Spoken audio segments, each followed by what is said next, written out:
así o si opinan que eso es así, qué cosas obtienen cada uno en ese intercambio. Y bueno, seguramente que tendrás una anécdota porque ya te escuché hoy contar algunas, así que 3 preguntas en una. Muchas gracias. Bueno, lo primero, agradecer tu introducción, agradecer al embajador por la consejería, todos, un gusto. Y nada, voy a intentar contestar. A ver, ¿qué es la educación? A mí me gusta mucho la etimología, porque mi padre era académico de latín y griego. Entonces, siempre nos enseñó a mí que buscando la etimología de las palabras tiene más de lo que. Entonces, eduque es traer a alguien de donde está. Tú quieres llevar ex, ¿no? Traer a alguien de donde está. Pero sin embargo, si uno piensa, bueno, pues realmente es una interacción, es lo primero, es una interacción, no una cosificación. Por lo tanto, son dos personas. Para que haya educación tiene que haber dos personas. Y estas tienen que estar situadas en un plano de relativa igualdad. Luego hablaremos un poquito de eso. Pero fijémonos que educar, la etimología, llevar, traer, no es seducir, es decir, llevarte a esa persona hacia ti. Seducción tampoco es inducir, no es llevar a esa persona hacia algún lugar, llevarla, empujarla. Y tampoco es abducir. Por lo tanto, educar no es inducir ni seducir ni abducir. ¿Esto qué quiere decir? Quiere decir que esa persona no deja de ser quien es. Yo creo que eso me parece que es muy importante. No se pretende cambiar. No pretende cambiar. Pretende, diría, hacer de esa persona su mejor versión. Si me dijeras, ¿qué es? Me parece que es ayudar a que esa persona, educando, llamaba antes, ¿no? Ahora educando, pues el educando, la educanda, pueda dar de sí todo lo que puede dar. Esa sería la, digamos en general, lo que se puede, me parece que evoca la etimología de educar. En segundo lugar, yo diría negativo, no es aprendizaje, y a veces es muy importante, es fundamental. Ha habido ciertos movimientos educativos en los últimos 50 años que han pretendido, digamos, pasar a un segundo plano la adquisición de conocimientos. Yo creo que no, porque yo me formé en una educación a la que estoy muy agradecido por otra parte, que tenía un elemento central en la transmisión de conocimiento. Si no tiene conocimientos en no se puede procesar nada de lo que falta. Pero lo que quiero decir es que la educación me parece que falta más que dar conocimientos está muy bien, dar procedimientos está muy bien, pero en la educación hay algo que parece que trasciende a eso. Y este plus, que tampoco sé muy bien cómo explicitar, hay un elemento de formación, pero todo creo que va por ahí, es decir, tú tienes unas potencialidades, esto puede ocurrir en la educación infantil, en la educación secundaria, en la educación universitaria, ordinaria, en la educación de la posgraduación y en el doctorado. O sea, yo creo que toda la carrera de aprendizaje, de formación, y luego ya toda la vida. En la vida siempre tenemos a alguien que nos educa, que es nuestro mentor, que nos lleva, que nos inspira, y dices, pues yo querría ser como él, ella. Pero tienes un montón que dicen. no, pero todo el mundo tiene alguien, un modelo. Los modelos son importantes. Y no quiere decir que yo sea exactamente igual que el modelo. Quiero ser yo como el modelo. Entonces, esto me parece que es un elemento muy importante. Entonces, hemos dicho, la educación es cosa de dos. No es simplemente, no es cosificar y manipular, que ya sería la antítesis. Es algo más que el aprendizaje, que los conocimientos. Y entonces, ¿qué hay que hacer? A mí lo que me encanta, y lo que se va a recomendar, que es la lección de los maestros de George Steiner. Y este libro es muy bueno porque enseguida plantea los dos problemas de la relación entre un maestro y un discípulo en cualquier plano. ¿Y cuáles son esas dos tentaciones? Tampoco son esas tentaciones. Los dos riesgos que no tienen por qué ser negativos son positivos. Uno, el maestro puede aprovecharse de la vulnerabilidad o la dependencia del discípulo. Puede manipular. Una tentación, un riesgo en la relación maestro-discípulo es la manipulación. ¿Por qué? Porque esta no es una relación de igualdad. Y lo que está, digamos, en términos, como personas somos iguales, obviamente, pero por distintas razones uno está como más bajo. Entonces el maestro puede tener la tentación de la manipulación. Por lo tanto, un problema en la educación, en la relación maestro-discípulo, es ese posible abuso de la dependencia de la vida. Que al final muchas veces ¿en qué consiste? Como vemos en el doctorado, es decir, tú tienes que repetir mi doctrina aplicada al ámbito de estas especialidades. Digamos que esto se cumplir o atraer. Y el otro riesgo, entre comillas, porque esto creo que es mucho menos riesgo, es el riesgo de la traición. Todo maestro corre el riesgo de ser traicionado. Estos son los dos que menciona Steiner y es que dice, bueno, yo formo una persona y esa persona, pues evidentemente puede tomar las decisiones que quiera y entre otras, pues eso, la traición. Ahora diré que es la traición. ¿Qué es la traición intelectual? El aprovechar la formación de tu maestro para destruir la obra de tu maestro. Y sin embargo, Steiner dice que esto es positivo. Que un discípulo que no asume la tarea, entre otras, de ir más lejos de su maestro, y un maestro que no acepta que su discípulo puede ir más lejos con su maestro. Por lo cual es una relación muy compleja, mucho más de lo que a primera vista, porque hay mucha carne en el asador, hay mucha carne puesta ahí, y a veces sale mal. Es una relación que a veces, quizá el doctorado sea por la intimidad de la relación, etc. Puede ser un riesgo mayor. Pero en fin, es una relación compleja, pero ahí está la belleza de esta relación. Que cuando el maestro ve a su discípulo por las alturas de Jesús, algo tenía yo que ver. Evidentemente sé que tiene, pero algo tenía yo que ver con eso, ¿no? Entonces, siempre piensa que es un pedacito de todos los maestros que tuvo de por vida, ¿no? A veces yo recuerdo las cosas que me decían en el colegio primario las monjitas, ¿no? Parecían muy relevantes y no reaparece después de 60 años. Mierda. Sí, yo creo que todos podríamos hacer eso. Yo me acuerdo también de las mujeres, yo soy un pueblo muy pequeño. Por supuesto, me olvidé de cosas importantes. Porque he pasado casi toda mi vida en Barcelona, pero soy muy castellano, me siento muy castellano. Bueno, entonces, claro, en un pueblo pequeño, pues que había pues, un pequeño colegio de monjas, en donde me recuerdo las monjas al principio, luego la escuela nacional, yo con la educación pública española. Yo no soy de colegios privados, entonces luego fui a una escuela nacional, y luego mi instituto de bachillerato, también público, y tengo efectivamente retazos de todos esos momentos, y creo que uno es un poco, yo no tenía ni idea de matemáticas, no las podía soportar, porque hablando cuando tenía 10, 11, 12 años. Me encontré en tercero del antiguo bachillerato, cuando tenía 12 o 13 años, profesores de matemáticas que me las abrieron por completo, hasta el punto de que luego, cuando ya opté, digamos, por las humanidades, digamos, letras, estaba letras, latín, griego, filosofía, me gustaba. Mis profesores decían, bueno, ingeniero, ¿por qué te vas a letras? ¿No? Y bueno, yo empecé por las letras, pero especialmente aprendí matemáticas. Escribiste sobre económica, números.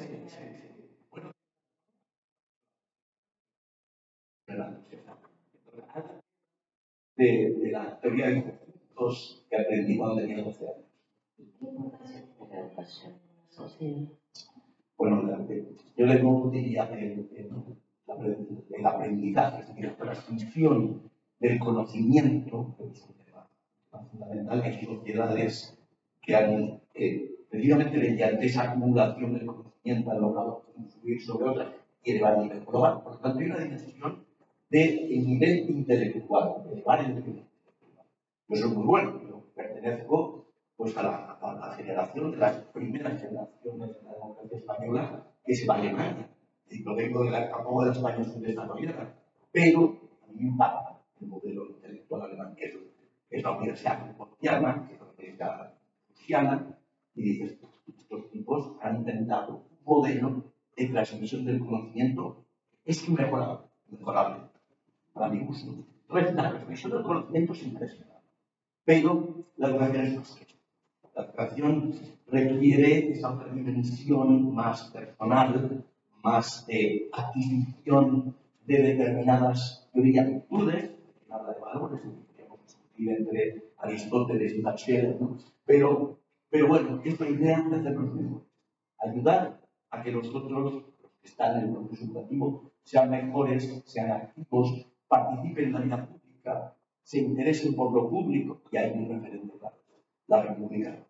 Cicerón, que es también de referencia ya por mi padre y demás, con la idea republicana es una idea muy importante, y una de las tareas, a mi juicio, de todo sistema formativo es la transmisión de las virtudes republicanas, donde no se trata de oponer monarquía república, con eso, la res pública, lo común. Entonces, hacer que la gente participe en lo común, que sienta lo común como propio y que, bueno, eso se establezcan formas de convivencia activa, no mera coexistencia. Hoy hablabas un poquito de esto de los valores, ¿no? Primero información, después formación. Y creo que esto en la formación desde la base hasta hoy es muy importante. Igualmente hablabas de algunas cosas como el esfuerzo para ganar los campeonatos del mundo de fútbol, pero bueno, se sabe que es mérito, ¿no? Dijimos que la convocatoria de hoy era educación por la justicia, educación y justicia como los dos pilares. Acá hay muchísimos abogados, sos rockstar de derecho y muchos discípulos hay por allí. Si le preguntáramos a cualquiera de los abogados qué es la justicia, echarían mano de un romano, de un piano, y dirían que les da a cada uno lo suyo. En realidad, la constante y perpetua voluntad le da a cada uno. En una sociedad tan compleja, y nos hablaste de la globalidad como la de hoy, ¿qué es la justicia? Bueno, yo creo que la justicia es lo mismo siempre. Lo que pasa es que no es igual de fácil o difícil identificar lo justo. Yo diría, de la definición de un piano, lo que hemos entendido y está muy bien, yo subrayaría lo que a veces se subraya menos. Constans et perpetua. Es decir, la voluntad constante y permanente. ¿Eso qué quiere decir? Que la justicia no se haga, la buscas. Tienes una búsqueda esforzada, permanente, pero no puedes decir, aquí la tengo, porque se te escapa. ¿Por qué? Bueno, porque la justicia es demasiado grande para una personalidad, aquí la tengo. Esto es la justicia. Entonces, de entrada hay una actitud, es buscar, bueno, pues ese dar a cada uno que dice un piano, pero claro, la dificultad es decir, ¿qué es lo justo? La res ipsa justa. ¿Qué es la cosa justa? Bueno, yo creo que ahí pues hay que introducir distintos elementos. Y un primer elemento pues quizás sea la idea de lo justo, decíamos, como algo que es merecido. En primer lugar, es decir, la justicia de hoy en día tiene que ver con el merecimiento. Tratar a una persona como merece, es una primera idea. Y en segundo lugar, como todos merecemos algo, que hemos llamado dignidad, dignidad en español. Bueno, se puede identificar también etimológicamente, ¿no? pero en todo caso la relación de dignidad y merecimiento me parece muy importante.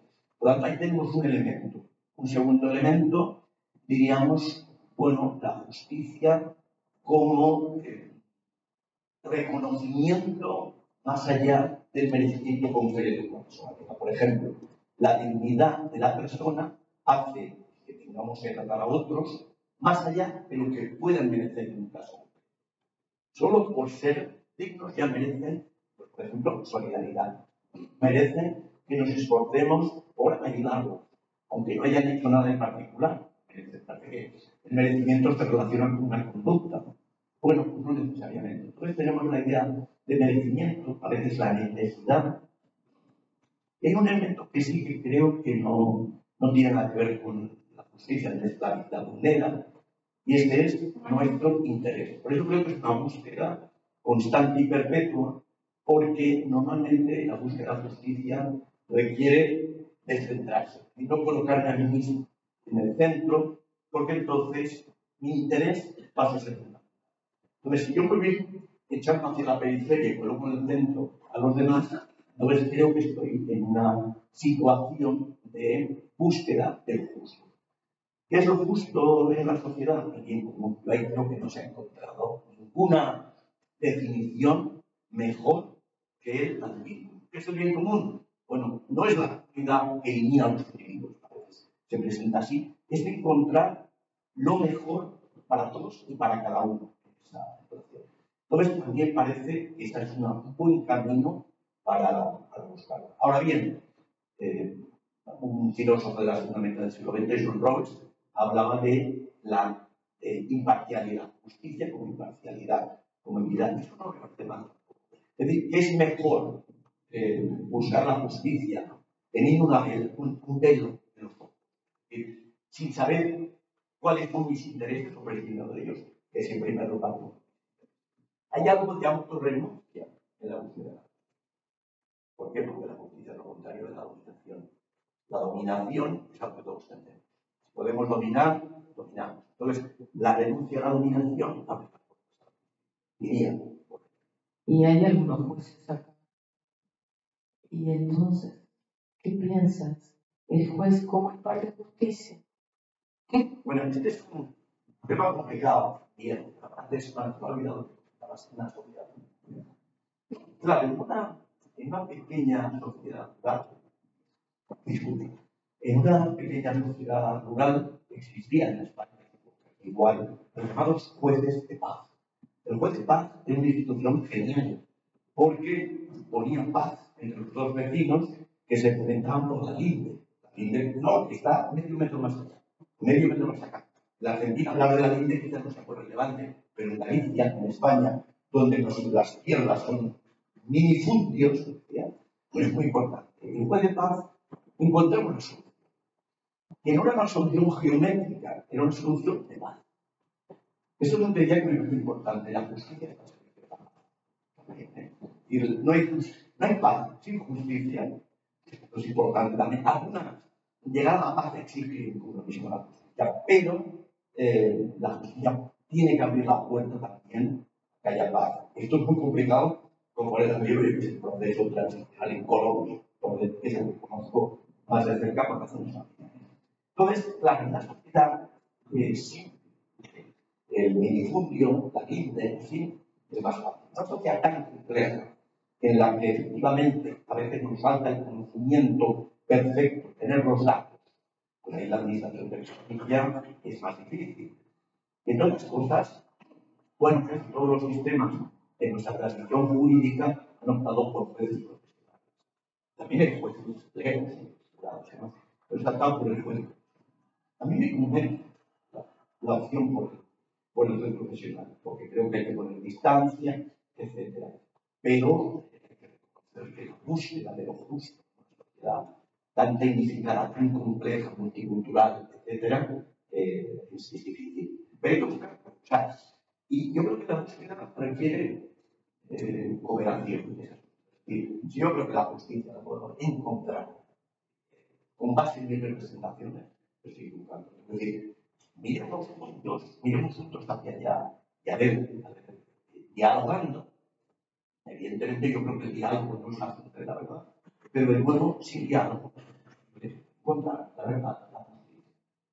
Por lo tanto, es muy difícil.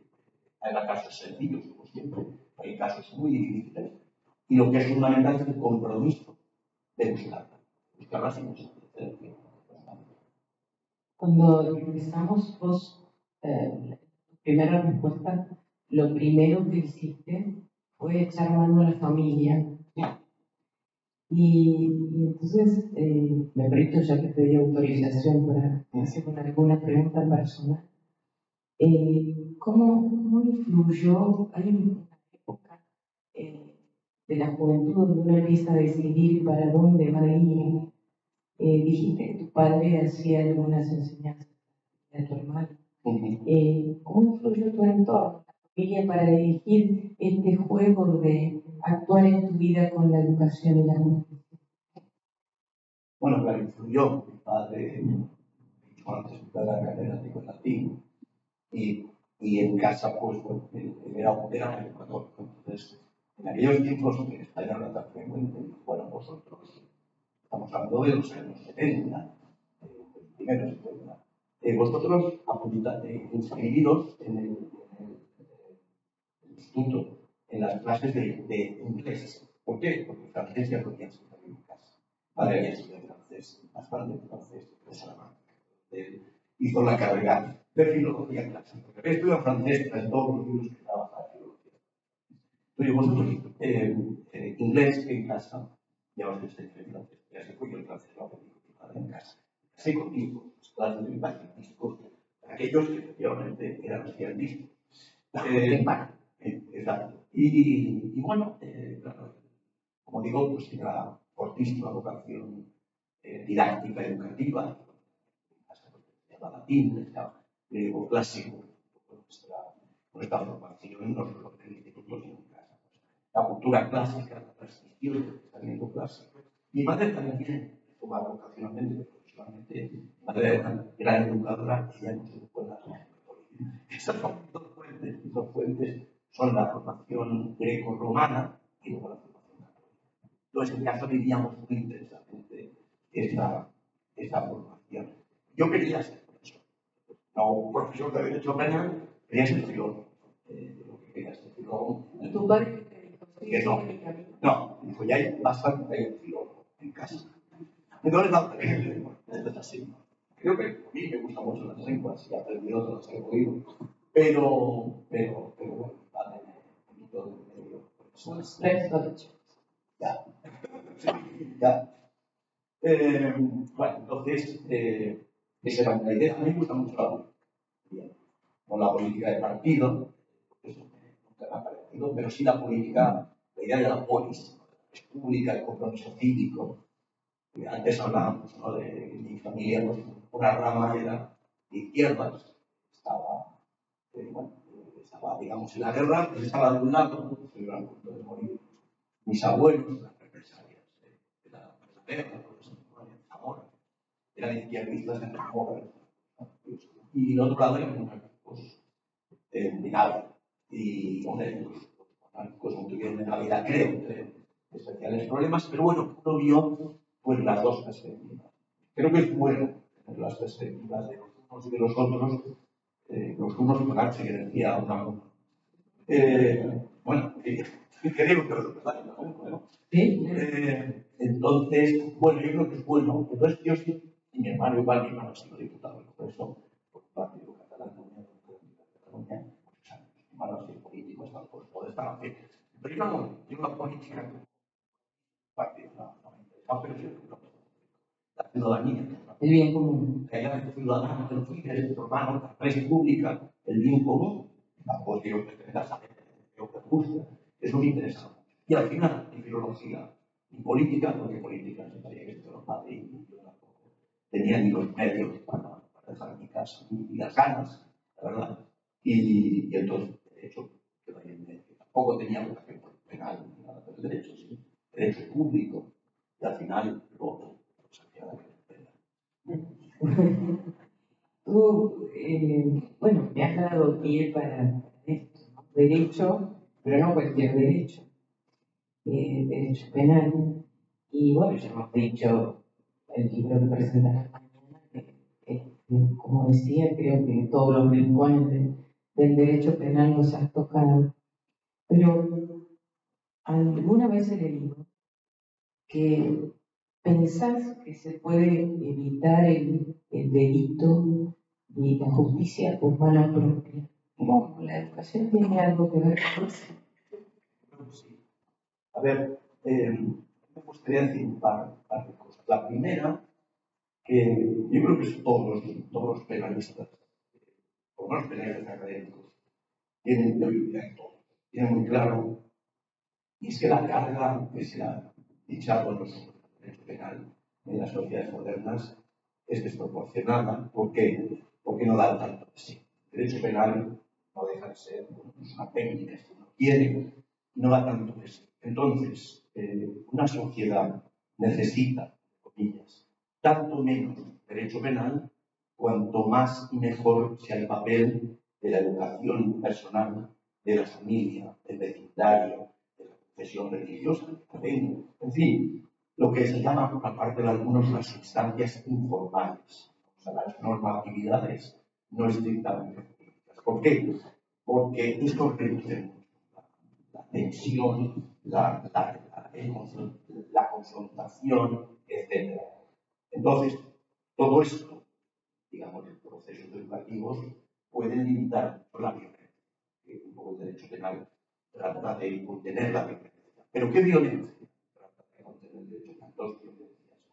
Por un lado, la violencia privada. El derecho penal tiene uno de los orígenes, es el ojo por ojo, diente por diente, que no era ojo por ojo, dos ojos por ojo, 5 dientes por diente. Eso se llama las vías de la venganza. Cuando alguien me hace algo, yo que no le devuelvo lo que me ha hecho, lo que 2 veces. El otro dice, una y tú 2, pues yo 3. Pues yo 4. Entonces se va retroalimentando y es una espiral. Eso hay que cortar. ¿Cómo se corta? De entrada, educación, etcétera, y al final, derecho penal. Entonces, el derecho penal tiene que poner fin a esa espiral de la violencia y, por otro lado, tiene que hacerlo sin que el Estado se pase. El Estado suele pasarse. ¿Por qué? Bueno, pues porque legisla muy en general, y normalmente legisla pensando en fenómenos complejos. Y cuando tiene a esa persona ahí delante, un poco le hace pagar las culpas del todo. Entonces, es a veces, bueno, demasiado intenso en la respuesta, encarnizado en la respuesta. Entonces, hay que limitar eso como se pueda. ¿Cómo limitar la venganza privada? ¿Cómo limitar el excesivo castigo? Esas son las gracias político-jurídicas del derecho penal. Evidentemente, otra cosa que hay que cuidar, yo he hecho un poco a ello en este sentido. El derecho penal es un instrumento muy imperfecto. Lo perfecto es el perdón. No nos olvidemos que frente al acto malo, lo mejor sería que el que lo ha hecho pidiera perdón y el afectado se lo diera. Entonces, ahora me gusta decir que el derecho penal es un equivalente imperfecto del perdón. Es decir, que lo ideal sería el perdón, pero yo creo que todos los filósofos que han estudiado este tipo de, digamos, enfrentamientos entre las personas concluyen que el first best, ¿no? El primero, lo bueno absoluto. El second best es el derecho penal, pero el derecho penal es un second best, que no es una buena solución. Lo que pasa es que el primero, pues, duele. Y a ver, ¿quién es capaz de decir yo perdono siempre? Y segundo, yo pido perdón siempre, no sé qué es más difícil. Perdonar cuesta y pedir perdón también. Y olvidar. Y olvidar.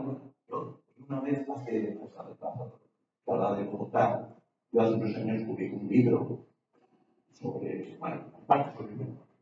Entonces estaba lo que se ha exterminado, conocer, que es muy trabajo ahora, porque se dedica a derechos humanos, todo eso internacional, público, penal.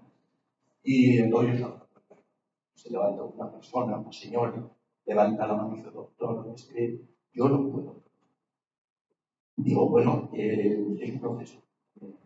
Hay que intentarlo. Ya nos cuesta perdonar aquella cosa que nos hicieron mi primo o lo que hizo mi cuñado. Mi cuñado suele ser un sujeto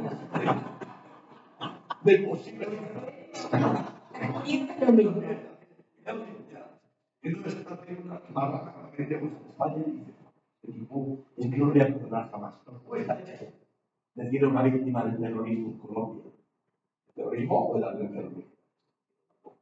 Decir, tú tienes que perdonar, me han matado a mi hijo, a mi padre, no sé quién, pues a veces hay que reconocer la dificultad enorme o el imposible. Entonces, el derecho penal está ahí en medio y en busca camino.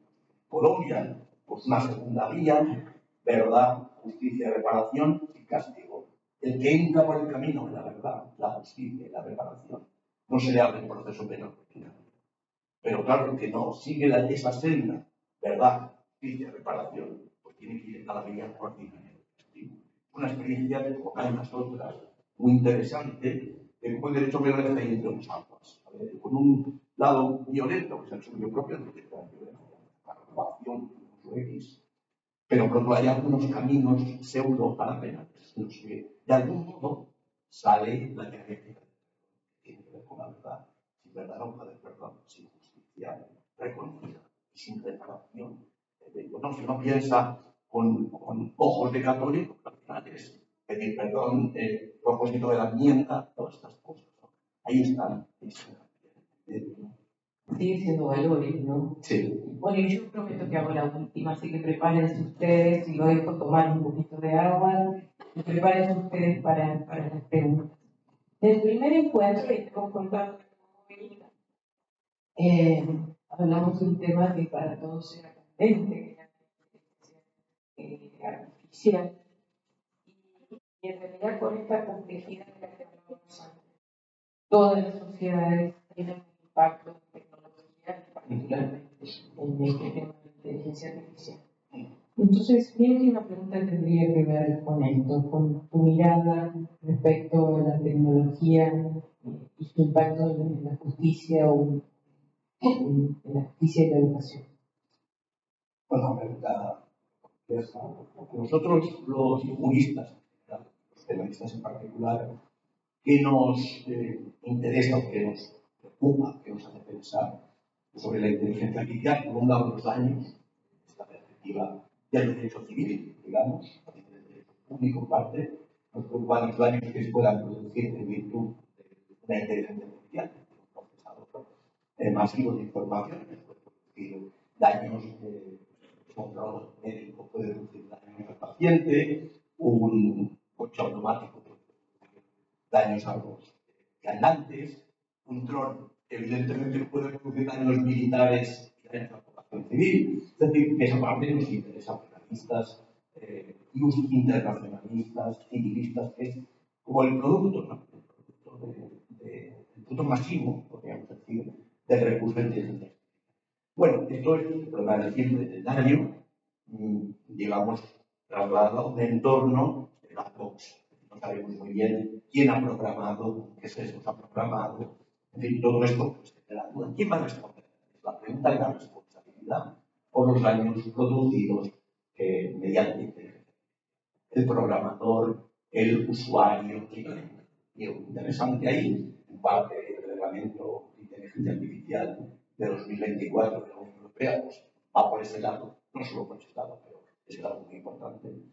Pero yo diría a mí personalmente, y a los analistas, nos interesan otras dimensiones. Nos interesan los tres algoritmos que tienen algo que ver en la clase, de algoritmos que tienen que ver con los algoritmos prescriptivos, y un poco lo que tenemos, algoritmos prescriptivos, los algoritmos llamados predictivos y los algoritmos de recomendación. ¿Qué es lo por esto? Los algoritmos de recomendación, lo que pusimos todos, bueno, o no pusimos, pero experimentados, cómo nos van llevando, como el algoritmo en cualquier red social, por ejemplo, nos va llevando como un camino. Entonces, ¿qué preocupa de los algoritmos de recomendación? Uno, la generación de cámaras de eco, por lo tanto, la división de la sociedad en burbujas que no tienen prácticamente puntos de encuentro, son mundos específicos. Esto es un problema desde el punto de vista de vertebración de una sociedad. Crear, por decirlo así, nuevas culturas, es un problema político, diría yo. Luego está el problema de la adicción, que es muy interesante, que ya la adicción a Internet, por ese estímulo-reacción tan rápido, es un problema ya de una ludopatía, de la adicción a cualquier sustancia, la adicción a Internet, así. Por lo tanto, los algoritmos de recomendación son ya un tema.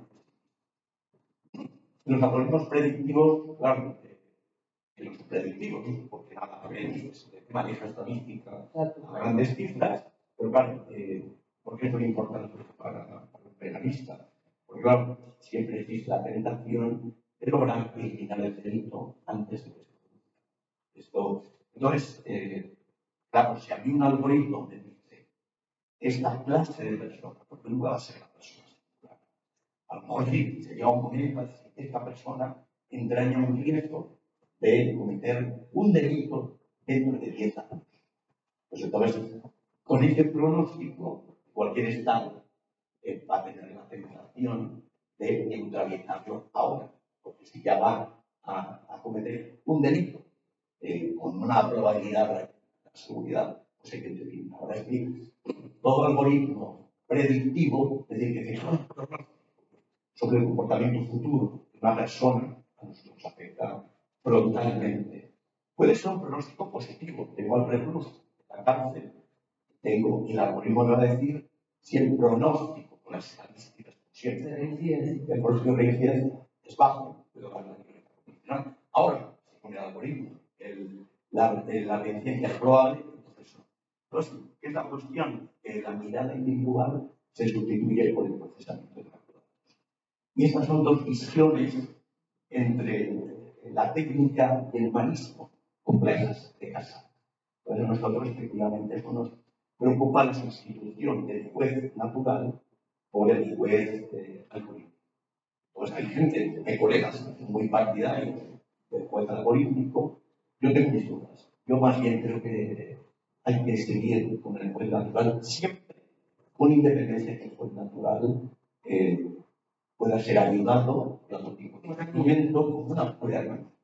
El día que las decisiones jurídicas las tome exclusivamente artificial, creo que vamos a tener una gran pérdida en humanidad, la interacción y de la administración de justicia. ¿Incluiría falta de justicia en definitiva? Sí, yo creo que eso no es justicia, porque la justicia es la equidad del caso concreto, también la equidad. Entonces, yo creo que ahí el procesamiento de macrodatos estará muy bien, da mucha seguridad con todos los sesgos que se quiera de la programación, pero eso no reemplaza a la visión humana interactiva de la justicia. Entonces, todo esto es un problema. En Estados Unidos se está utilizando mucho en la cuestión de la reincidencia, las medidas de seguridad, en fin, ahí se está utilizando mucho en la abogacía, se está utilizando en el ámbito del derecho administrativo, se está utilizando y avanzando muy rápidamente en verano. Va a haber una gran tendencia a que se implante de forma amplia y hay soluciones. Y luego otra cosa que me interesa mucho, el otro tipo de algoritmos, los prescriptivos, pues aquí, en el fondo todos estamos manejando, o siendo manejados por algunos prescriptivos. El que te dice, por ejemplo, esto no lo puedes hacer. Como te dice, si no marca que usted las cookies en cuestión, usted no entra. Eso es un cambio prescriptivo. Es decir, te prohíbe entrar salvo que hagas tal cosa. Entonces, la prescripción empieza con ese tipo de interacciones. En el fondo, se algo que que ya a priori marques lo que se puede hacer y lo que no se puede hacer sin que haya después ningún juez, porque nadie portaría mal. Estaría lo imposible y lo necesario.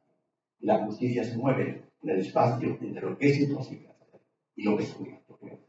Entonces, si yo programo lo que es un coche automático para que tome decisiones cuando haya un posible accidente, la decisión de seguir recto, llevarse por delante de la persona, o echarse a la derecha, chocar contra un muro, de modo que quien muera sea el conductor, ya la decisión la ha tomado el programador. Más nada.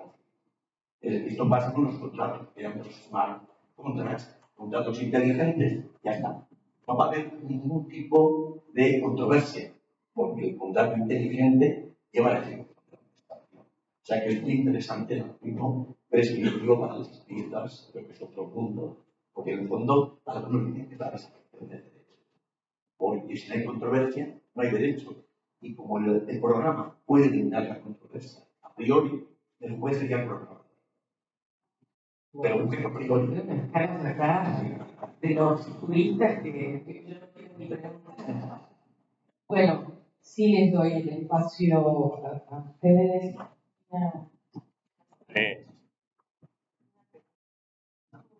Sí, quería preguntar algo del micrófono, si todos escuchamos.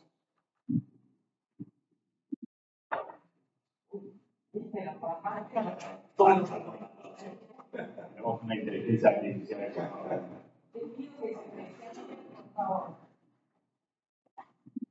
Buenas tardes, yo Juan Pablo Gutiérrez.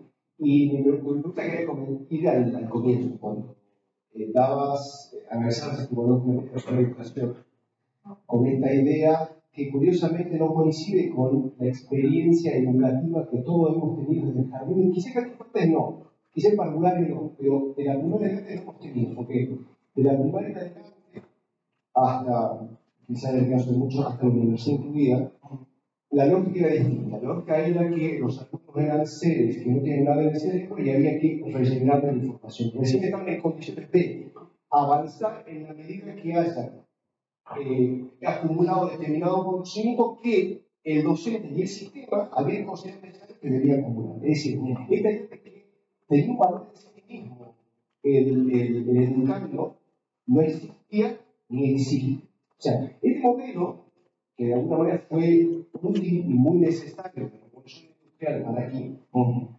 claramente esto ya estamos, creo, viviendo la última etapa de esto, afortunadamente, se están haciendo pedazos y ya hay el golpe final, ¿no? Pero el punto es, ¿cómo crees que uno podría rescatar hoy en día en la universidad, sobre esa del grado, cómo podría uno rescatar en el grado, con qué dinámicas o con qué enfoque uno podría rescatar este grado de educación en el grado actual de la universidad? Bueno, la pregunta efectivamente es compleja. También depende mucho de las experiencias. Es decir, yo diría lo siguiente. Efectivamente, el modelo clásico, maestro discípulo, maestro pupilo, que no el modelo universitario, es decir, uno se acordará con la pero en España lo hablamos curiosamente, maestro nacional. El maestro nacional es la institución. Porque era de una proximidad total. Una persona es un referente. Entonces, ¿qué pasa? Yo he tenido maestros nacionales enseñados. Y entonces, ahí uno no veía esta masa mundial. Yo creo que no veía la masa del pueblo. Y conocía por su nombre el maestro. Conocía por su nombre a cada uno. Conocía además a los padres, sabía quién era cada uno. Y sabía sacar, diría yo, lo mejor de cada uno. Yo creo que ahí se mantenía esa relación maestro-discípulo propia de los maestros griegos que enseñaban a los romanos, de los judíos. Yo creo que eso era así. Ahora mismo, modernidad, industrialización, masividad, efectivamente, yo creo que se pierde. Yo creo que la relación maestro-discípulo se empieza a perder. El anonimato es fatal. Claro, lo que pasa es que se pone cómo lo hago para mantener la relación interpersonal cuando las cifras pues ya se me van por todas partes. Bueno, pues, entonces el grado que plantea, pues es el lo ideal. Bueno, entiéndalo. Yo, me acabo de recordar una anécdota que tiene mucho que ver con educación, por el derecho penal de propiedad intelectual. Yo estaba en segundo de derecho, estamos hablando del año 77-78. Estaba en segundo de derecho, una universidad autónoma. Bueno, yo un profesor muy joven, de 17, pues yo tenía, era catedrático, no le llamaban profesor agregado, pero la práctica. Digo, muy joven, digo, bastante chulo, teníamos en España. Era muy brillante, joven, muchísimo. Y este hombre, que con nosotros ser maestros, pues este hombre, el primer trimestre, nos daba a leer, obviamente, un libro suyo, que se llama las bases del derecho penal, y para mí era inteligible. Vale, 17 años que tenía la resolución más bases del derecho penal. Están por aquí, algunos saben lo que era eso. Hacen todo caras. Sí. Bueno, yo me la aprendí en memoria. Bueno, también hay que tener mucha memoria, pero la memoria ya lo tengo bien parcial, no entendí. No, pero bueno, entonces, este hombre, esto ya lo quiero contar un poco adelante, pero los puntos no pasaron todavía. ¿Por qué? Y los 10 mejores, ya en el examen, me los llevo solos, conmigo, y dejo a los demás con un mal profesor. Parece cuando nosotros le cuentan la cueva de Salamanca, ¿no? Entonces, claro, qué barbaridad. O sea, que yo solo quiero a los 10 de una clase. Tenemos 100 por ahí. Realmente un mínimo. Bueno, entonces, pues claro, estaban, digamos, por ahí abajo, claro, estaban terminados. Entonces, llevo 3 meses en este asunto, ¿no? El derecho penal, ya me confinan, no, carrera muy buena, que luego estuvo conmigo en la autónoma, y digo, en la triunfadora, ¿sabes? Pero claro, ¿tú qué ganabas con eso? Y esa es la respuesta. Grado, segundo, te encontrabas con Santiago Díaz, con 29 años, como tenías 17, y la historia. Y era la clase, una cosa, estudiando, pero hablando un poquito. Bueno, usted, tú tienes que llamar siempre de usted, me dijo capellán, usted tiene que y ponerse formal, por las dos apartados a todos y llevar formal. Y nada, escrupulosamente, con un dulce y siempre con corbata. No era una persona derecha, porque todo lo contrario, pero bueno, tenía esos. Pero claro, a lo que iba. Entonces, estabas 10, 12 personas. Y claro, yo primero de derecho, yo quería ser notario. Primero, dices, bueno, a ver, tengo que cosas. En España ser notario es una garantía de muchos ingresos, muchos. Y dices, bueno, es que no puedo hacer lo político, a mí me gusta, aprendí derecho humano, son muchos, bueno, pues notario, por registrarlo en la Policía de España. Digamos, son como dos referencias muy potentes. Pero claro, cuando estuve 6 meses con este hombre, solo, prácticamente, bueno, hablando, discutiendo, te daba mucha entrada. No discutieras, porque no, esto no sé qué, muy bien, no sé qué. Y entonces, claro, ya junio, yo quiero ser penalista. Y me dice, no, usted siga haciendo planillas que ya ha pasado 2 meses más. Y en septiembre, claro, que yo quiero ser bueno, pues ahí tienes. Entonces, bueno, se demuestra lo que decías, que cuando uno está de 10 personas, niños, 10 adolescentes o 10 universitarios, o 10 postgraduados, una persona es ideal porque conoce, el profesor conoce a todos y cada uno. Yo no, pero los va conociendo profundamente y ahí sí es. Ahora, si me dices, ¿cómo se mantiene una relación maestro-discípulo? ¿Cómo se construye una relación maestro-discípulo con 300 personas, con 200, con 100, Yo siempre he tenido la experiencia de estar entre pocos.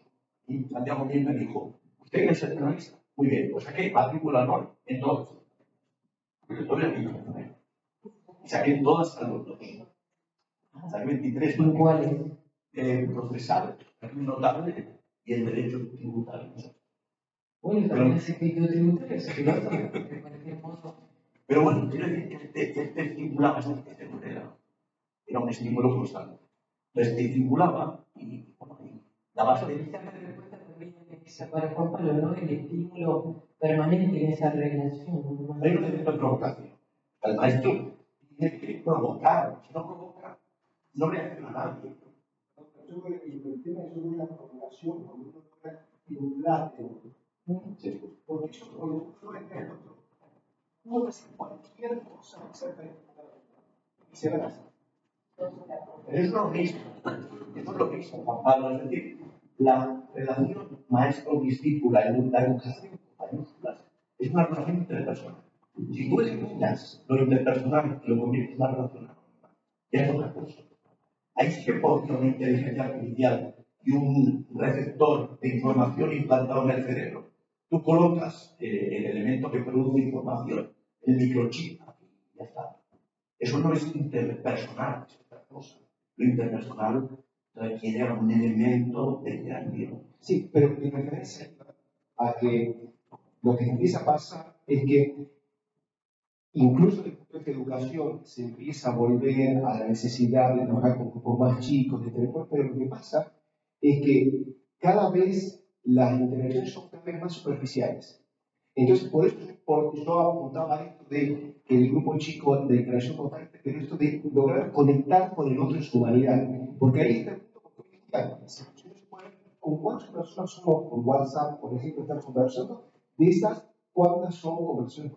Eso es otro problema. Ese sería otro problema de la interacción con la tecnología. Es decir, el gran problema que uno empieza a tener ya, yo doy una asignatura de 3 meses en el grado, es una optativa de Derecho Pedagógico, Derecho Laboral.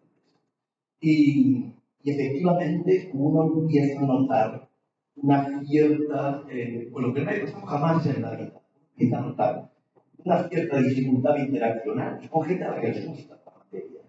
¿Por qué? Porque esta ya es una generación muy marcada por Internet. Yo creo que ahí tenemos un problema. Porque hay todas las personas, en cualquier nivel académico, que tienen que llegar al discípulo, alumno, en fin, lo que quieras, tenemos una dificultad porque, digamos, los mecanismos de las redes, la tecnología del bolsillo es un enemigo importante. No quiero parecer la calpurnia, ¿no? Decían, hombre, yo creo que ese es un reto muy importante porque efectivamente el mensaje corto, rápido y la reflexión, sea filosófica, sea política, sea jurídica, sea la que sea, la reflexión y el mensaje de WhatsApp son pues hay que resumirlo. Entonces, ¿qué decir? Pues hay que darle un martillazo a todos los móviles. Hombre, hasta los 15, 16 años, o 17, o 18, yo creo ahora mismo en esta partida. Hasta ahí. Y de hecho, en España empieza a haber un consenso muy importante sobre la inconveniencia absoluta de dar a los niños y a los adolescentes el famoso celular, en fin, por lo menos el celular con todas las aplicaciones. Ahora bien, es una solución, digamos, a corto, que al final hay que cumplir. Entonces, el buen uso, el manejo, el no caer víctima de la adicción, bueno, yo creo que es un reto que cualquier docente lo tiene que asumir.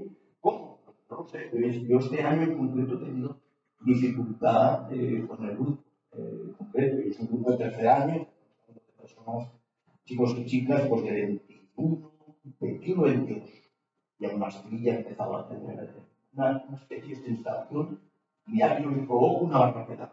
Yo estoy haciendo personalmente, pero incapacidad de comunicación. O sea, que primero que está cayendo en eso. Buenas tardes, gracias por su charla. Yo quería poner una tercera pata que usted la tome por hemos hablado de educación, hablado de justicia. Si a ese rudinario, pero que no se entiende la palabra, le sumamos un tercero, que es siempre el tercero histórico, y ponemos la palabra democracia, ¿cómo casa? ¿Cómo casamos los distintos aspectos desde la elección democrática de los jueces o no, desde la elección política de los jueces? Tenemos aquí elementos de actualidad gigante, e incluso un tercer elemento que no se maneja tanto, pero usted lo ha mencionado muy claramente, yo solo iba a el tercer elemento sería la cuestión del nivel, porque no puede haber justicia sin ley. Entonces, Tenemos unas variables de ecuación. Tiene que unas variables que obviamente incrementan la complejidad. A ver, justicia y democracia. Claro, el tema es que la justicia alude a un contenido de la decisión y la democracia es un procedimiento. Entonces, en ocasiones, procedimiento y contenido convergen. Claro, no tienen por qué no converger, pero a veces pueden diverger. Y ese es el problema. Y si me das a elegir entre justicia y democracia, ¿con qué te quedas? Entonces, claro, hay un debate muy importante. En España, en penal no ha habido tanto debate. En Alemania hay un debate muy potente porque quien dice, no, es que lo justo no existe. Lo que existe es el procedimiento democrático. Justo es lo que sale el producto de la decisión democrática, le llamamos convencionalmente justicia. Pero por tanto, eso claro, ¿por qué? Porque la justicia es un concepto metafísico y las sociedades tienen que prescindir de la metafísica de la justicia y concentrarse en el procedimiento de toma de decisiones, que además es un procedimiento institucionalizado. Es decir, no estamos hablando de la democracia deliberativa en la que las personas nos juntamos en la polis, vamos discutiendo y tal, no, democracia procedimental pura, elección, representación, tal. A mí está primero la afirmación de que justicia y democracia, ojalá convergen, evidentemente en muchos casos convergen, pero si en la divergencia se opta por la democracia, no es cierto. Es decir, yo tengo que admitir que si me dieran a elegir entre justicia y democracia, elegiría justicia, pero aquí no hay problemas de poder y me dirían, ¿cómo llegamos a la justicia? Es decir, yo por eso digo que la búsqueda de la justicia es cooperativa y es un elemento democrático Deliberativo, por lo tanto, decía, mira, yo cada vez más hombre lo digo bastante. Hay cosas que me gustan, pero hay otras que sí me gustan. Bueno, la idea cooperativa, la idea deliberativa, pues me parece un mérito. El procedimiento no da el proceso de la justicia, pero para alcanzar la justicia hace falta algún procedimiento. Y los procedimientos deliberativos no están mal. Ahora, aquí es un tema, ¿no? Porque se está produciendo y pegar además otra variable de la misma disruptiva, que es decisión democrática o derechos humanos. Claro, porque y esto plantea un conflicto interno a las democracias, digamos, en nuestro ámbito de cultura. Es decir, los derechos fundamentales son un límite a las decisiones democráticas o las decisiones democráticas pueden reinterpretar los derechos fundamentales. Es decir, la Constitución, y en concreto la parte de la Constitución que se refiere a los derechos fundamentales, es sacrosanta y por lo tanto dicta cualquier decisión democrática del legislador o a través de decisiones democráticas los legisladores actuales pudimos ir reinterpretando el contenido de las leyes. Un tema muy complejo con el que tienen que lidiar los tribunales constitucionales de cada país. Y es muy interesante, por ejemplo, en la Constitución alemana, una número de artículos, pero dice la dignidad humana sin tráfico. Son distintos la ley fundamental de la ¿qué están diciendo a mis colegas nuestros, colegas alemanes? ¿Qué están diciendo? No, la dignidad es una pura convención cuyo contenido se rellena al paso de la legislación ordinaria. Claro, hemos cargado la voluntad de todas las constituciones, la posguerra, de las declaraciones de derechos fundamentales, de toda la posguerra, y dice, bueno, pero es que ya la posguerra queda muy lejos. Hombre, la posguerra queda muy lejos, pero la guerra a lo mejor la tenemos a la vuelta de la esquina. Es decir, a mí me parece que fue bastante sabia la combinación de factores que dio lugar a las constituciones y a las declaraciones de derechos. Parece que la declaración de la ONU del 48, la Constitución alemana, la Constitución italiana, que tienen lugar en ese caso. Yo creo que haríamos mal si pretendíamos decir que es una especie de, yo qué sé, confluencia astral y que aquello es un momento, no. Creo que hay un momento muy importante que tiene que ver con el debate justicia, democracia, derechos humanos. Democracia. Por lo tanto, hay un tema complicado que no me recuerdo. El otro no. Había otra, ¿no? Hay una no, pero para pensar al mérito. Además, mérito es muy complejo. Algo digo en el libro con ustedes, el libro Voto del Petete. En España tengo cuadernos pequeños, un libro de el libro Voto del Petete. Lo del libro gordo te enseña. El libro gordo pequeño. Entonces, bueno, en definitiva, a mí me hace gracia el libro Voto del Petete. Bueno, pues el libro que es bastante gordo. Un tema específico. El derecho penal es muy importante. El de mérito. Y el mérito, el libro este que construimos mucho de Sandel, del filósofo norteamericano, contra el mérito. Yo creo que él no está escribiendo contra el mérito. Él no está escribiendo contra el mérito. Él está escribiendo contra la concepción meritocrática de Norteamérica, que tiene que ver con mucho mérito, pero luego a las universidades de la élite norteamericana son los hijos de los donantes, entonces el mérito se compra. Esto yo creo que en otros contextos no es de aplicación. Yo sería escéptico respecto a lo que dice Sandel en ese libro. Yo creo que el mérito es un mérito personal, pero hay un mérito compartido. Igual el de mérito de eso. ¿Qué quiere decir? Mi mérito, tu mérito, en parte es mérito de tus padres, en parte es mérito de tus amigos, en parte es mérito de tus mentores, de nuestros mentores, en parte es mérito de aquel vecino del maestro nacional del otro. Es decir, el mérito es compartido. Yo aquí, voy a hacer una barbaridad en español, yo aquí por mi tal, no, por tu tal nada. Tu mérito exige el reconocimiento de cada persona. Ahora también tengo la parte penal. Tu de mérito tampoco es justo. Había incluido tus familiares estructuradas, tus mayores amigos, el que no te tendió la mano aquel día. Por lo tanto, yo digo que existe la responsabilidad personal, por supuesto, pero no solo y que en todo delito hay una dimensión por determinar de corresponsabilidad de entornos, pero que hay un elemento de corresponsabilidad, creo que sí. Por lo tanto, sobre el mérito, claro, se puede dar una barbaridad, pero yo diría, bueno, soy comunista. No, soy comunista y comunitarista. en sentido estricto, pero sí creo que hay que partir de algo de sentido común, y es que yo tengo que dar muchas gracias a mis padres y por los amigos que he tenido, mis maestros, etc. En cambio, la persona que nació en un barrio, que cuyos padres estaban postrados, que nunca tuvo a nadie, a mí, pues me ha llevado todavía un montón de gente. No me volvería de esta forma, que me ha financiado años y años y años.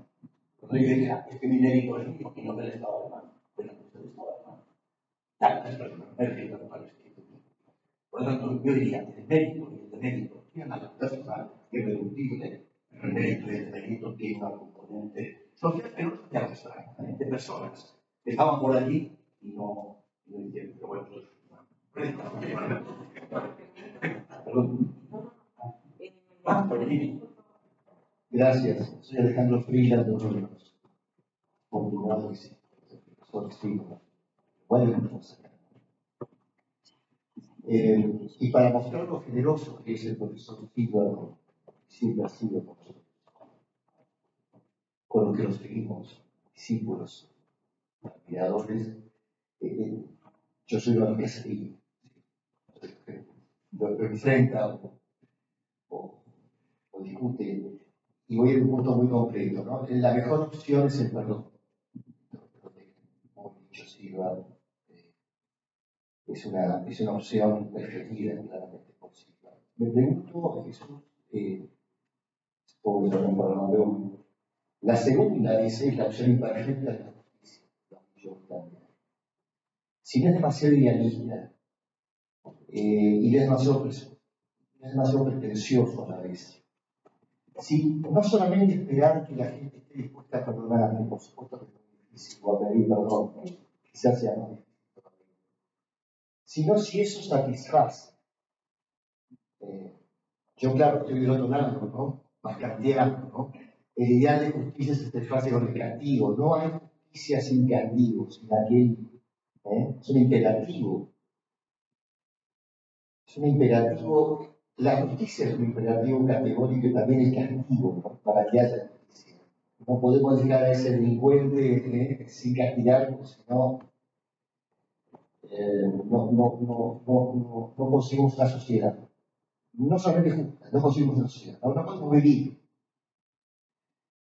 A eso, porque decir, ¿cómo? Y yo ya conozco, por supuesto, porque vas a ir, pero quiero plantearlo como un tema que a mí me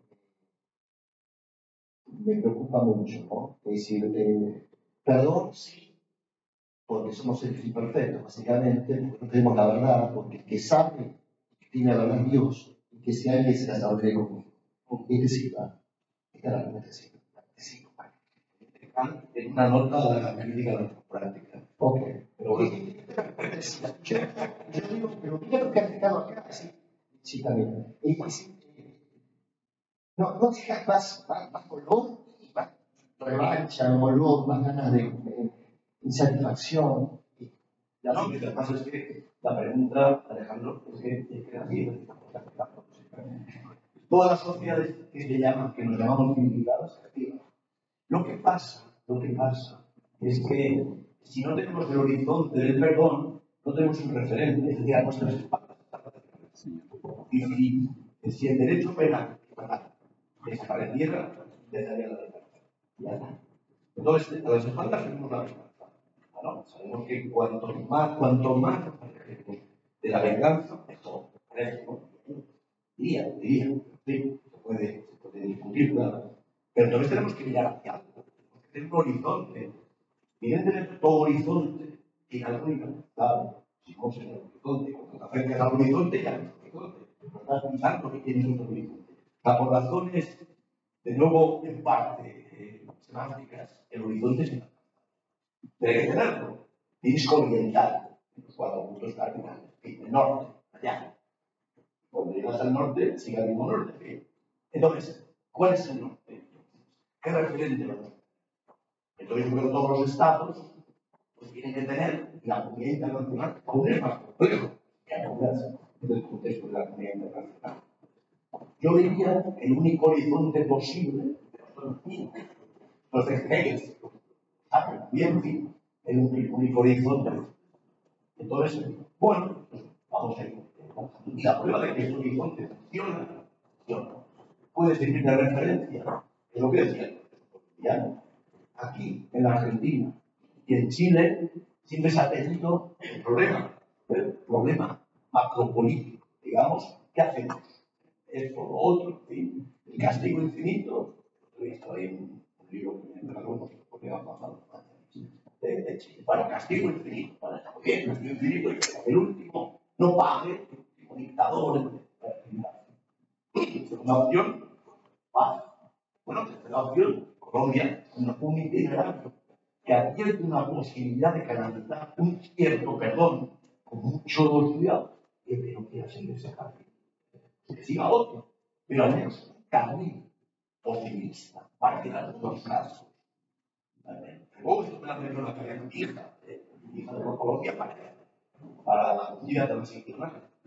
Y entonces, bueno, pues a mí pues no me parece mal que los colombianos que viven en un país no de 20 años, sino de 150 años de guerra civil, es por el tema de izquierdas, que encuentren un camino, con todas las discusiones internas que también tiene Colombia, una de cuyas vidas es un cierto perdón, evidentemente no el perdón del corazón, que es muy complicado, una especie de vida menos agresiva. ¿Qué quieres que te diga? Con toda esa imperfección. Mira, justicia transicional de perdón. Bueno, dos últimas preguntas. Sí. Soy Jorge Barrera y quería hacer una confesión y una pregunta. Primero, agradecer por la charla. La confesión es que mi señora tenía razón y yo perdí la batalla. Mi hijo tiene 15 años y me es imposible agarrar el celular y rompérselo. Así que, siendo que este desafío ya está perdido, te quiero hacer una pregunta muy fácil.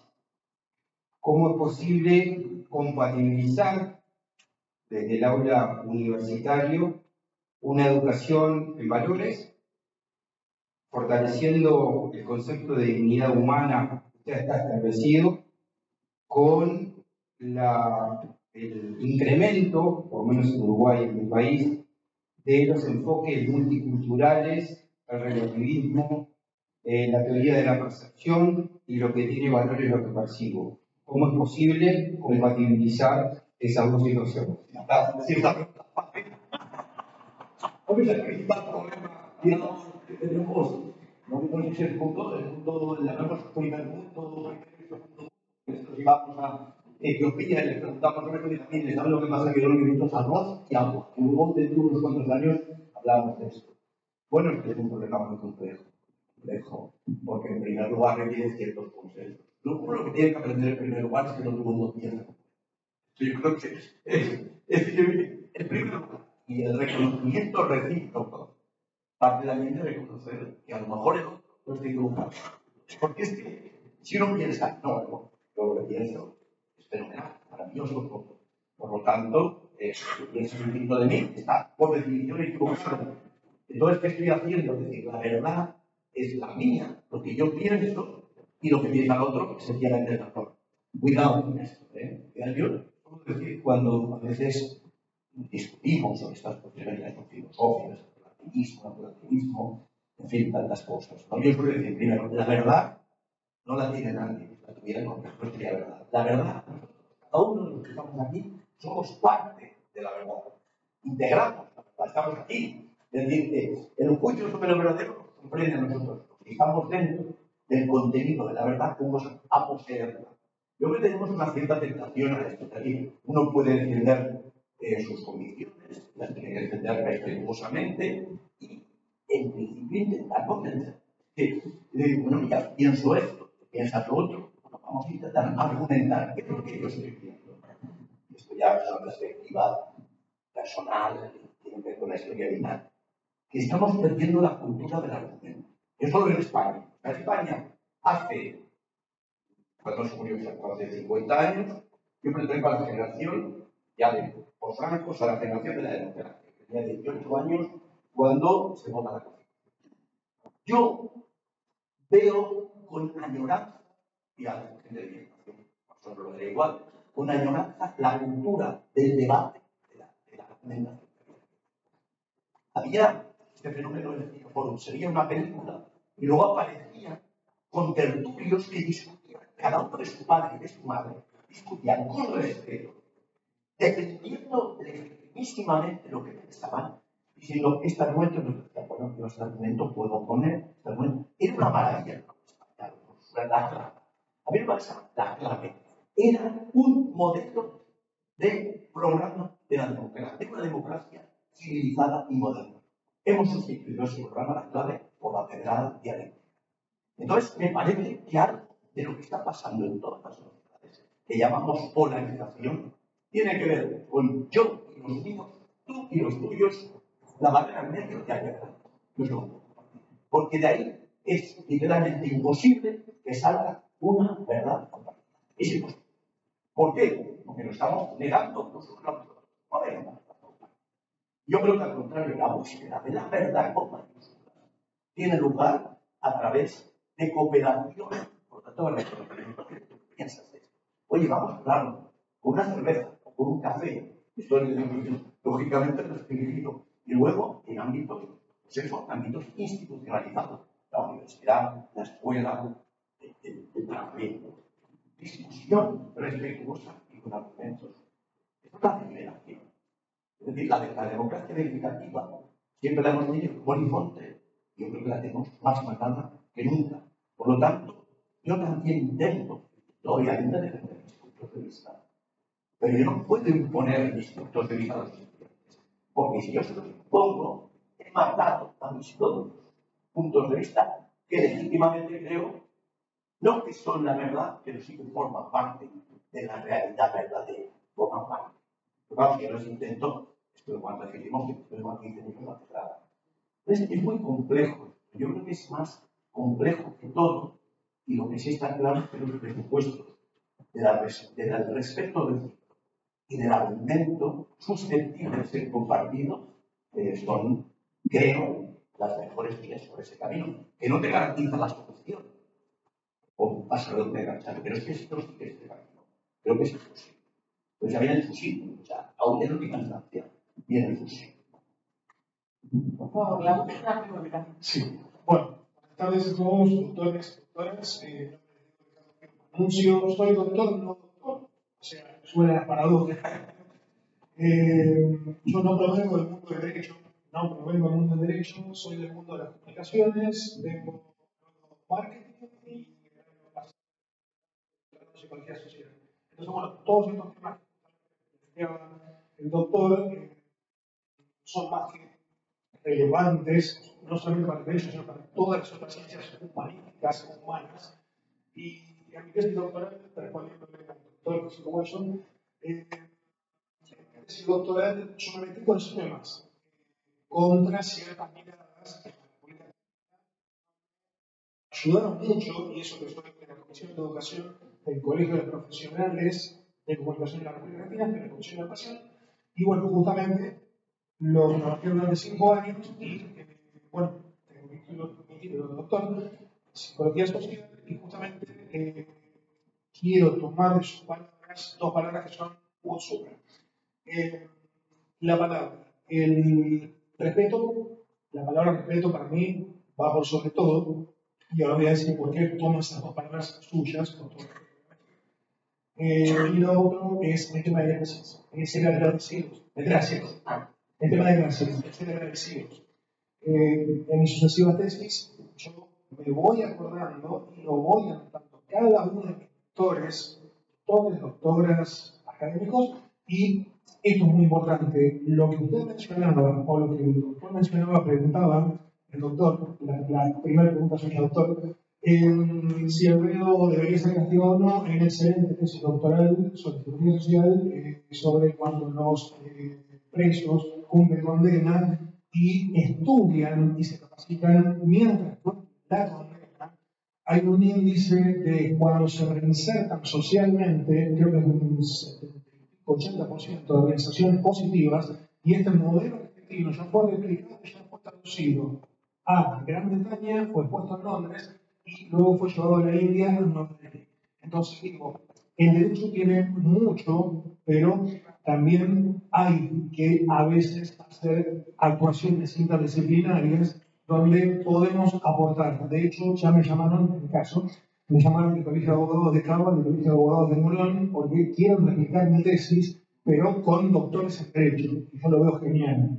O sea, invito a la reflexión, ¿no? Pero tomando sus palabras con todo respeto, obviamente, porque es el académico acá que está como invitado de honor, pero digo, desde mi humilde lugar, como invitado, gracias por la invitación, pero está muy bueno esto que plantea usted, la palabra respeto, la palabra gracias y todo lo que sabe.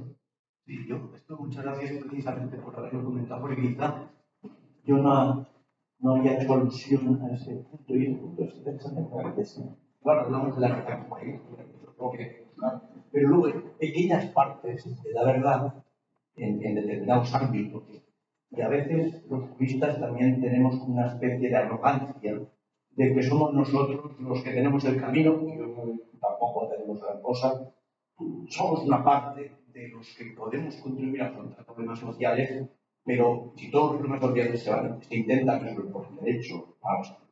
Entonces está muy bien aludir pues eso, a las profesiones de las ciencias sociales, aludir a la psicología social, aludir a la criminología, aludir a la psiquiatría, aludir a la sociología, que hay un montón, las ciencias políticas, hay tantos temas que hay que abordar de forma interdisciplinaria, digamos que este foro es un foro especialmente interesante para abordar un problema, afrontarlo desde las distintas perspectivas científico-experimentales, lógico-matemáticas, ciencias sociales, humanidades. Yo creo que estos foros serían interesantes, porque desde luego hay muchos problemas jurídicos. Yo diría, singularmente, problemas de derecho penal, que si no nos aproximamos a las ciencias sociales, psicología, sociología, psicología social, pues realmente nos conducirá a una ceguera en la que uno habrá ideado el modelo jurídico maravilloso, pero que ese modelo sea impracticable porque la psicología social funciona de otra manera, pues ya está genial, un instrumento perfecto, pero que es inoperativo o inoperante absolutamente. Pero agradezco mucho lo que he comentado porque efectivamente no solo en las grandes preguntas importantes, sino también en pequeñas preguntas. Esa cooperación interdisciplinaria me parece que es una de las llaves, a veces muy difícil, el diálogo interdisciplinario.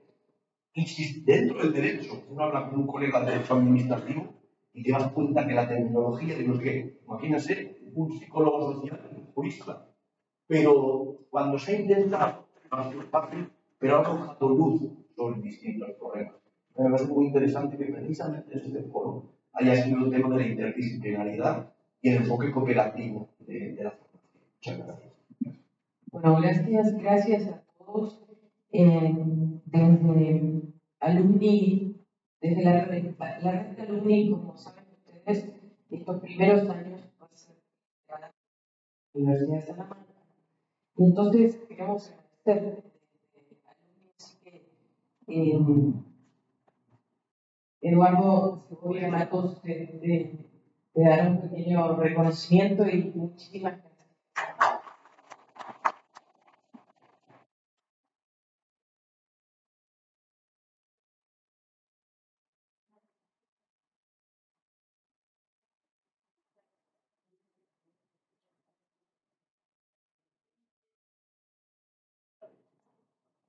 Pero esta red no existe sin el impulso de Juan Cruz. Así que queremos hacer una infidencia. No va a haber vino español hoy. La vez anterior suspendimos el vino español por la gran tragedia de España en su momento, las inundaciones, y hoy lo vamos a hacer por Guayana.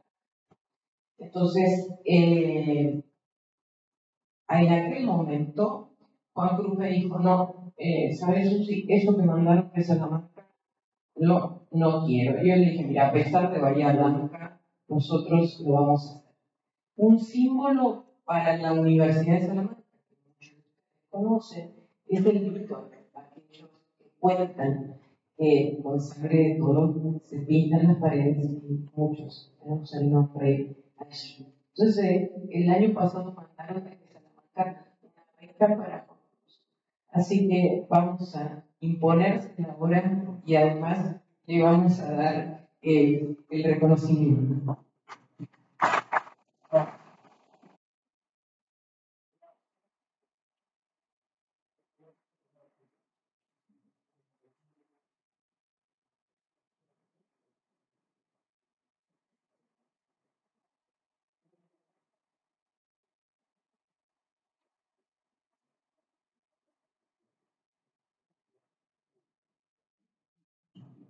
Bueno, iba a decir que merecido, estoy orgulloso. Estoy orgulloso además por Salamanca, aquí estamos representados de castellanos viejos, no más seguro que por lo dije. Digo castellanos viejos porque procedemos de Castilla la Vieja, Ávila, Salamanca, Segovia, porque por ahí también de Ávila, de verdad, y seguro que muchos gallegos de aquí son de procedencia castellana, ¿no? Bueno, yo solo quería decir, para que es verdad, muy orgulloso, muy orgulloso. Y también es un reconocimiento a toda la consejería, que a mis compañeros de la consejería que están por aquí.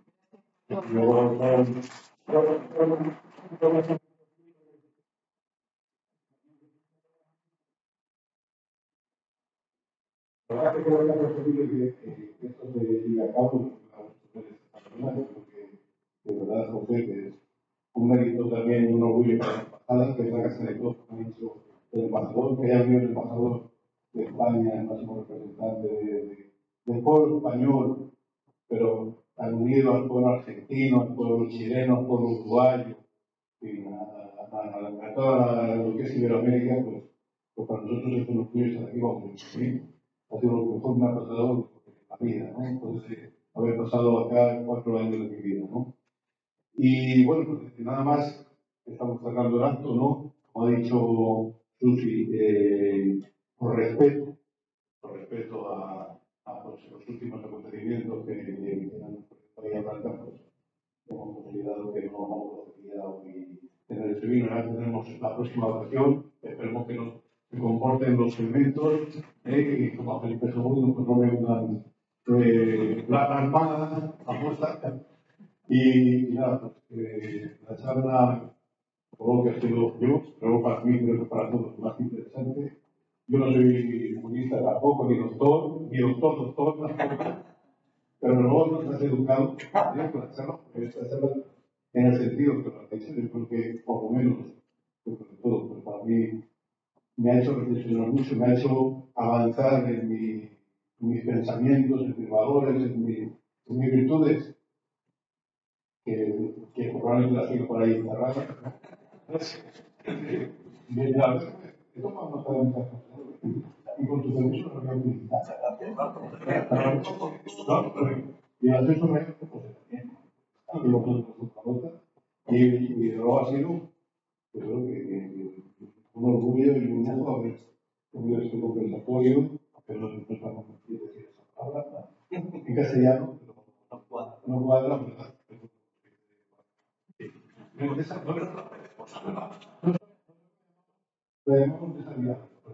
Es verdad. Y bueno, pues nada, que podemos vernos dentro de pronto, de muy poco, ¿no? Y luego, muchas gracias. No hemos citado, eso es que los castellanos viejos vamos directamente al grano, ¿no? No citamos autoridades, personas, citamos. Y nada, pues hasta pronto y muchísimas gracias por su presencia y nos vemos.